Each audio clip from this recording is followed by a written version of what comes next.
जोहार मैं युगेश कुमार महतो आपने मन थे नगपुरिया गोइठ लेके आवेक लायक हूँ। आज से हमरे देखब हमरे सुनब नगपुरिया गोइठ। नगपुरिया गोइठ कहे के माने नगपुरिया समाज कर गोइठ। नगपुरिया समाज में प्रचलित गीत संगीत संगे संगे नाचे डेगिए गांव घर सभ्यता संस्कृति मनकर साथ ही साथ साहित्य शिक्षा कर भी हमरे बात करब नागपुरी साहित्य नागपुरी भाषा साहित्य उपरे हमरे बात करब नागपुरी गीत संगीत उपरे हमरे बात करब नागपुरी में बाजे वाला वाद्य यंत्र मन उपरे हमरे बात करब नागपुरी कर कहानी उपरे हमरे बात करब नागपुरी कर गीत उपरे लोक गीत उपरे लोक साहित्य उपरे लोक कथा उपरे। नागपुरिया समाज बृहद समाज आहे। नागपुरी समाज में जाति धर्म कर कोनो पंथ कर कोनो विभेद नखे। नागपुरी समाज कहे के माने झारखंडी समाज झारखंड कर समाज। नगपुरिया समाज एले कहली कि नागपुरी के चाहे सदान हो चाहे आदिवासी सब कोई गुठिया है ना बोले ना जखन जरूरी पड़ेला जखन एक दूसरे से बात करे होएला चाहे वो आदिवासी हो चाहे सदान हो सब नागपुरी में गुठिया है। हमरे कर झारखंड में 32 बरन कर आदिवासी मन आहे जेके जनजाति कहल जाएला। मुंडा हो संथाल खड़िया इसन बरन बरन कर 32 प्रकार कर जनजाति है जेके दो बरन भाग में बांटल जाए आदिम जनजाति और सामान्य जनजाति। आदिम जनजाति में 8 आदिम जनजातियां हैं।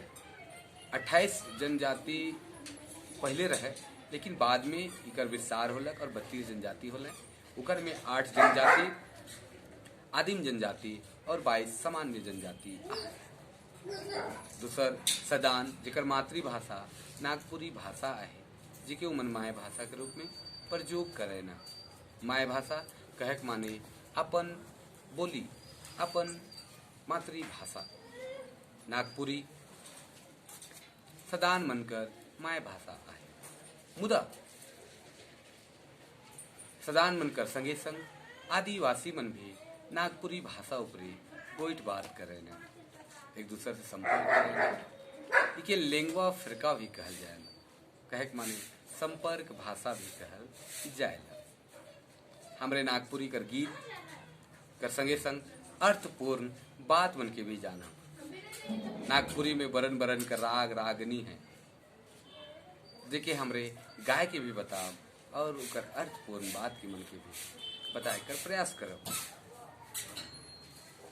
और आपने मन के जो पढ़े लिखे छुआ मन है मन के तो विशेष फायदा होगी काले की हमरे साहित्य शिक्षा उपरे बगरा चर्चा करब। गीत कविता कहानी उपन्यास नाटक साथ साथ और भी विधा मन जे साहित्य उपरे विशेष तौर पे नागपुरी कर प्रभाव पड़े है हमरे उपरे उकरो ऊपर चर्चा करब। संगे संग गीत पे तो बगरा करब। काले की हमरे के झारखंड में कहल जाएला हिया चले की नाच हके और बोले की गीत हके। सेले झारखंडी समाज नाचे और गावे पे निपुण होए ना कहल जाएला। हिया हर महीना हर बरन कर राग अलग अलग महीना अलग अलग पर्व त्योहार हर पहर कर अलग गीत भेटाएला।